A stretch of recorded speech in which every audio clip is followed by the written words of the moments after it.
10 tanda-tanda kiamat besar yang disebutkan oleh Nabi SAW. Kata beliau, amblasnya bumi di belahan timur yang pertama, terjadi gempa besar. Sebagian ulama hadis mengatakan bagian Asia.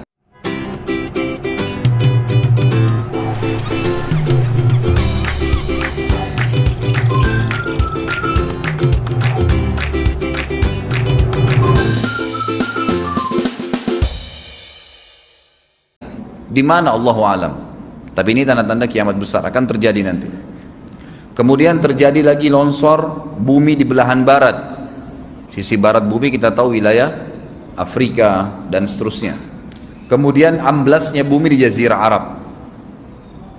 Ini yang dimaksud dengan amblasnya bumi, artinya longsor yang besar, yang sulit lagi untuk ditimbun, udah nggak bisa ditimbun, nggak bisa diperbaikin. Kalau di situ ada kota, ada kampung, pasti hancur udah. 3 sekaligus terjadi longsor di 3 titik yang berbeda dan secara waktu atau dalam waktu yang bersamaan. Ini sudah selangsung 3 tanda-tanda kiamat. Jadi pada saat terjadi di timur itu tanda-tanda kiamat besar 1, terjadi di barat tanda-tanda kiamat besar 2, terjadi di Jazirah Arab tanda-tanda kiamat besar 3. Kemudian di dalam hadis ini disebutkan secara beracak. Nanti sebentar setelah saya terjemahkan hadis ini saya akan sebutkan urutannya. Lalu kata Nabi SAW, kabut yang menutupi bumi ini. Kemudian ada Dajjal. Jadi kabut itu dihitung dalam hadis ini yang keempat. Dajjal yang kelima. Kemudian yang keenam binatang melata. Nanti akan saya jelaskan juga apa yang dimaksud dengan binatang melata. Yang ketujuh keluarnya Ya'juj Ma'juj. Ini juga akan kita jelaskan nanti. Kemudian yang kedelapan matahari terbit dari tempat terbenamnya. Yang kesembilan keluarnya api dari perut kota Aden yang menghalau manusia. Sulit, manusia tidak bisa melalui Jazirah Arab. Kemudian yang ke-10 turunnya Isa putra Maryam. Turunnya Isa putra Maryam. Tentu saya katakan tadi hadis ini disebutkan dan disepakati oleh para ulama sifatnya teracak. Karena cukup banyak dalil-dalil yang lain yang mengurut kejadian ini. Urutan yang pertama dari 10 ini adalah keluarnya Dajjal. Ini urutan pertama. Dajjal, jemaah sekalian, adalah diambil dari kata-kata Dajjalah yang berarti kekacauan. Ciri-ciri Dajjal disebutkan dalam banyak hadis yang sahih adalah mata kanannya yang paling pertama rusak seperti anggur kering. Kata Nabi SAW dalam hadis sahih, ketahuilah Dajjal buta mata kanannya dan Tuhan kalian tidak buta, karena dia akan mengaku sebagai Tuhan. Kemudian dia orangnya memiliki kulit yang kehitam-hitaman serta memiliki dahi yang lebar. Setiap orang beriman bisa membaca di dahinya tertulis 3 huruf kafara. Semua orang yang ngerti tulisan Arab, tidak ngerti tulisan Arab akan bisa tahu dan baca itu kafara, kufur. Rambutnya keriting dan orangnya tinggi besar. Kata Nabi SAW, kalau kalian dengar Dajjal keluar di satu lokasi maka menghindarlah. Walaupun kalian harus lari ke gunung, dia akan keluar membuat kerusakan selama 40 hari. Kata Nabi SAW, 40 hari itu sehari seperti setahun, sehari lagi yang kedua seperti sebulan, hari yang ketiga seperti sepekan, dan sisa harinya seperti hari kalian. Dia akan keliling muka bumi semuanya, dan kata Nabi SAW, seluruh bumi ini akan dimasuki oleh Dajjal. Tidak tertinggal satu lorong, gang, jangankan kota atau desa, kecuali Dajjal akan masuk ke dalamnya, kecuali Madinah dan Mekah. Tidak bisa dimasuki oleh Dajjal. Kata Nabi SAW dalam hadis sahih, karena di setiap pintu gerbang Mekah dan Madinah malaikat menghenuskan pedangnya dan menghalau Dajjal sehingga Dajjal tidak bisa masuk. Pada saat dia tiba di Palestina, waktu yang bersamaan di kota Madinah berkecamuk. Kaum muslimin sepakat semua keluar untuk mengejar Dajjal dan membunuhnya.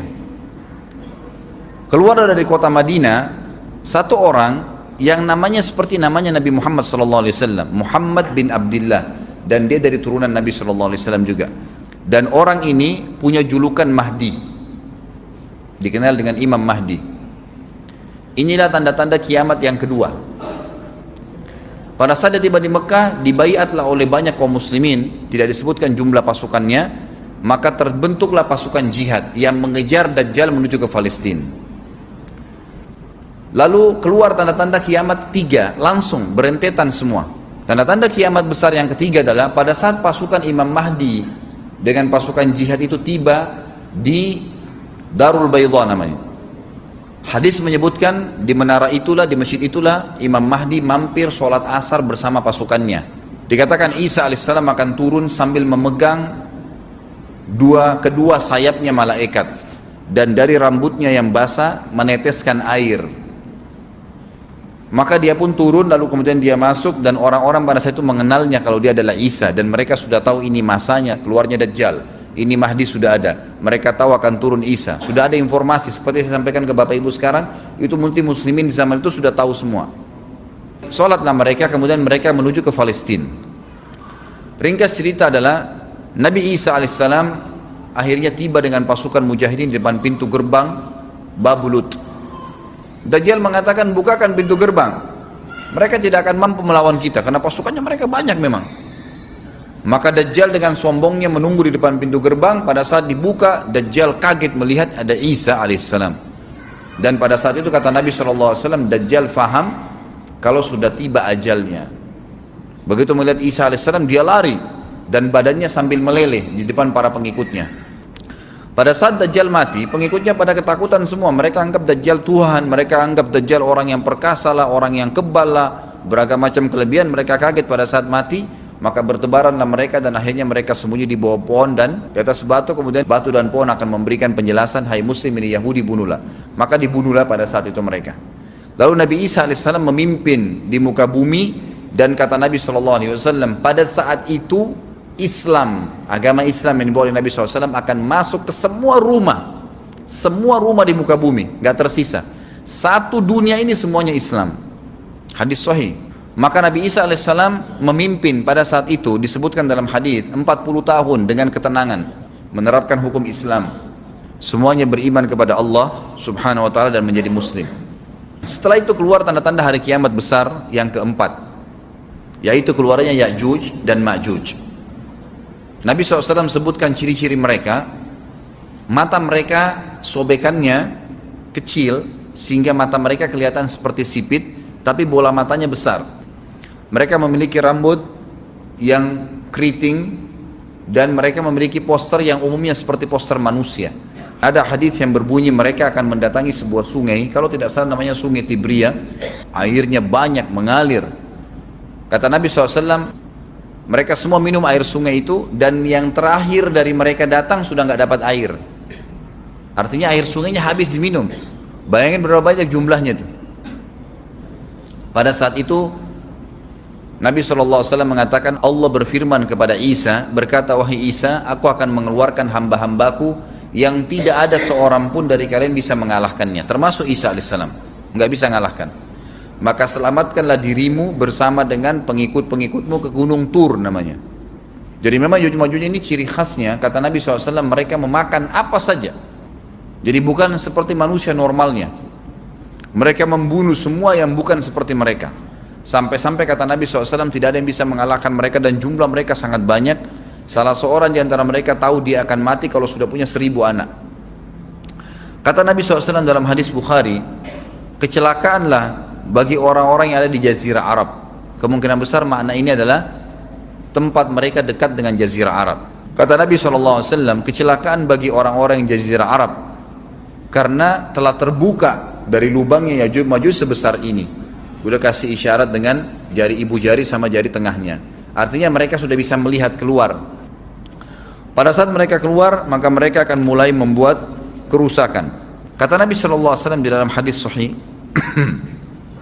riwayat Imam Bukhari, bahwasanya Ya'juj Ma'juj akan membunuh siapapun yang mereka temui. Bahkan pada saat mereka sudah merasa menguasai bumi, mereka melepaskan anak-anak panah mereka ke langit, lalu Allah menurunkan anak-anak panah mereka sebagai fitnah dipenuhi dengan darah. Maka mereka berkata, kami telah membunuh semua yang ada di bumi dan semua yang ada di langit. Kata Nabi SAW, Allah lalu mengizinkan Isa untuk berdoa kepada Allah agar memusnahkan mereka. Maka Isa alaihissalam pun akhirnya berdoa, meminta kepada Allah subhanahu wa ta'ala agar mereka semua dimusnahkan. Maka pada saat itu pun Allah Subhanahu wa taala menurunkan kepada mereka hama. Sebagian hadis menyebutkan serangga kecil seperti cacing, banyak sekali yang menimpa tubuh-tubuh mereka. Setiap orang satu, dan itu membuat mereka mati. Kemudian setelah itu Isa alaihissalam memimpin lagi di muka bumi sampai beliau meninggal. Setelah Isa alaihissalam meninggal, kembali lagi sebagian besar manusia berbuat kekufuran. Maka Allah Subhanahu wa taala keluarkan tanda-tanda kiamat besar yang kelima. Yang kelima ini adalah keluarnya hewan atau binatang melata.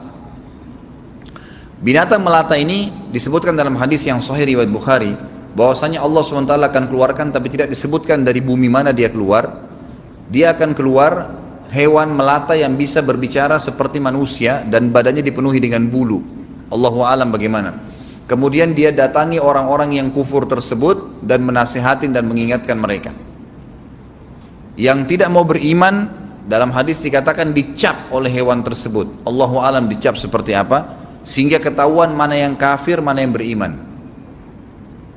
Terus dia keliling di muka bumi tapi tidak disebutkan berapa lama. Lalu kemudian Allah lenyapkan si dabbah ini. Kemudian datang tanda-tanda kiamat yang ke-6. Tanda-tanda kiamat yang ke-6, 6, 7, 8 itu berentetan semua. Longsor besar di timur, di barat, dan di jazirah Arab. Ini tanda-tanda kiamat terjadi serentak. Sudah 8. Kemudian terjadi yang ke-9, keluarnya api dari negeri atau dari kota Aden. Kota Aden ini di Yaman ya. Tentu hadis menjelaskan tentang masalah api yang keluar ini, artinya api bukan main-main, ini bukan kebakaran sebuah masjid atau sebuah bangunan 10 tingkat. Api ini bisa menghalau manusia untuk jalan karena panasnya. Sebagian riwayat menjelaskan api tersebut akan berdiri seperti gunung yang besar dan dari seluruh pelosok dunia bisa kelihatan. Kita bisa bayangkan bagaimana itu. Yang akhirnya akan menggiring atau menghalangi orang-orang untuk jalan, susah. Sebagian ulama hadis mengatakan mereka nggak bisa jalan, tidak bisa ada penerbangan, tidak bisa ada orang jalan karena panasnya bumi ini dari api tersebut. Dan itu memang kemungkinan besar akan keluar satu waktu, Allahu a'lam kapan. Dan yang terakhir, tanda-tanda kiamat sebelum ditiup sangkakala adalah terbitnya matahari dari tempat terbenamnya. Dan ini sudah terakhir sekali. Makanya kata Nabi SAW, taubat akan diterima sebelum matahari terbit dari tempat terbenamnya. Artinya selama yang lain itu masih ada, masih bisa taubat. Kalau sudah itu sudah sulit. Ini tanda-tanda kiamat. Sebagian ulama memasukkan tanda-tanda hari kiamat kecil, ada yang masukkan tanda-tanda kiamat besar. Ada dua hal. Yang pertama itu adalah keluarnya Dzu Suwakatain. Ada orang dari negeri Habasyah dikenal dengan Dzu Suwaka. Dzu Suwaka ini sak artinya betis. Diberikan julukan Dzu Suwaka karena betisnya sangat kecil. Orang ini, Bapak Ibu sekalian, kata Nabi SAW akan menghancurkan Ka'bah. Dan kata para ulama pada saat itu memang manusia sudah sunyi, nggak ada lagi yang datangin Ka'bah. Orang-orang sudah lalai gitu kan. Keluarlah orang ini. Makanya sebagian ulama masukkan dia tanda-tanda kiamat sebelum terbitnya matahari dari tempat terbenam. Ditambahkan ini yang ke-11 atau ini yang ke-10, terbitnya nanti kiamat yang ke-11. Kata Nabi SAW, dia akan mencabut batu-batu Ka'bah satu persatu sampai rata dengan tanah. Dan saya sedang dilihatkan oleh Allah sekarang bagaimana pada saat dia mencabut batu itu. Hadis sahih riwayat Bukhari Muslim. Yang terakhir, yang kedua, yang berhubungan juga dengan tanda-tanda kiamat, ada yang memasukkan kiamat kecil, tapi ini lebih dekat dengan kiamat besar. Orang yang terakhir meninggal itu adalah orang dari asli suku Madinah yang sedang mengembala kambing. Kata Nabi SAW, orang yang terakhir meninggal dari kalian kalangan manusia, semua orang sudah mati tinggal dia sendiri, tapi dia nggak tahu. Dia lagi mengembala kambing, kemudian dia masuk dengan gembalanya ke kota Madinah, ditemukan semuanya tidak ada kehidupan, nggak ada orang, nggak ada binatang, nggak ada apa-apa, tinggal dia sendiri. Pada saat dia meletakkan telapak kakinya di kota Madinah, maka pada saat itu dia meninggal. Dan inilah manusia terakhir meninggal sebelum ditiup sangkakala terakhir. Allahu a'lam.